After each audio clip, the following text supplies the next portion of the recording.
Hi, it's me, Lindsay, and today I'm going to be talking about hyperactive activity in dogs. And wow, that is a mouthful. So we're going to be calling it ADHD or hyperkinesis, which is the two other simpler ways to say hyperactive activity in dogs. It is a canine form of ADHD, as I said. ADHD you can also see in children, which is where we know the term ADHD.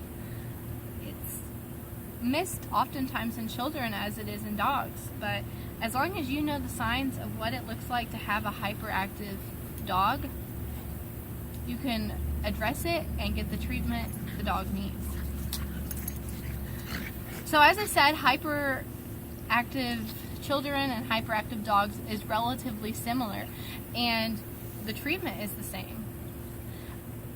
Veterinarians will say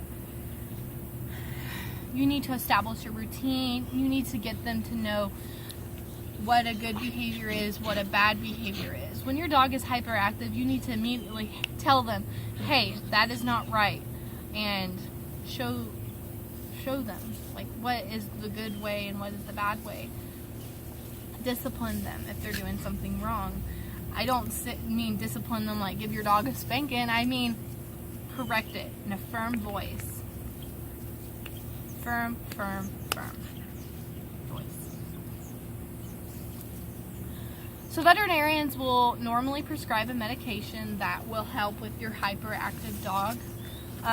With a hyperactive dog, the medication should calm them down. But you can't stop there. As I said, you need to have a routine set for your dog. And once your routine is set, you should start seeing some changes in your dog. You should start seeing some changes in your dog if you do the routine right. Like such as have a set schedule when they wake up, when they eat, when it's time to play, when it's time to calm down, when it's lunch, when it's dinner. Whenever you feed your dog, you need to keep it at the same time. Whenever you play with them, it should be about at the same time also. Most of the time, owners aren't aware that their dog is hyperactive and that they are diagnosed with this and they're clinically hyperactive. Your dog isn't just hyperactive, it's clinically hyperactive. Like, this is their disorder and we need to solve it. Owners just don't. Hey, stop. Owners can think that a hyperactive dog is normal. It's not. It's abnormal. It's not right for your dog to never rest. It's not right for your dog to always be up here. They need to be down here at times. It's not good for them. It's not good for you. No one sleeps. No one rests. And you know how we get when we don't get our sleep. We get cranky. So as I said, panting and pacing, chasing their tail, and some aggressive behavior can be linked to having a hyperactive dog. And you need to get your dog checked out if this is what they do all the time. It's not good. It's not very common for your dog to be clinically hyperactive, which means diagnosed as hyperactive. But if your dog acts like it's hyperactive and it's not, it's usually called pseudo hyperactivity, which means fake hyperactive. They exhibit the traits, but they aren't hyperactive. They just have those behaviors at times. They're not all the time. This behavior normally happens when they have limited space and they're isolated, restrained, and they don't get the exercise they need. A dog always needs exercise, and the breed varies from what kind of exercise they need.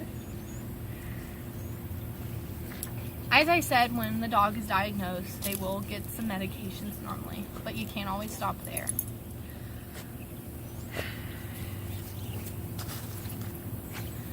It may be very overwhelming for the dog when they're hyperactive, because sometimes dogs don't understand that that's not normal for them. So you need to recognize that with them and teach them how to be a normal dog. It can impact the owners tremendously. I mean, when you find out your dog has a disorder and you had no idea, you feel like a terrible dog mom. I feel like a terrible dog mom. But you just need to educate the owners about what it is, what kind of treatment options they have, and how you can be aware of this and when they're going to be like this. And it's just good for them to know. When you first talk to a client about hyperactive, you need to always explain what it means. Explain how it happens, what it causes, and it's just overwhelming to know that your dog has this disorder. Thank you.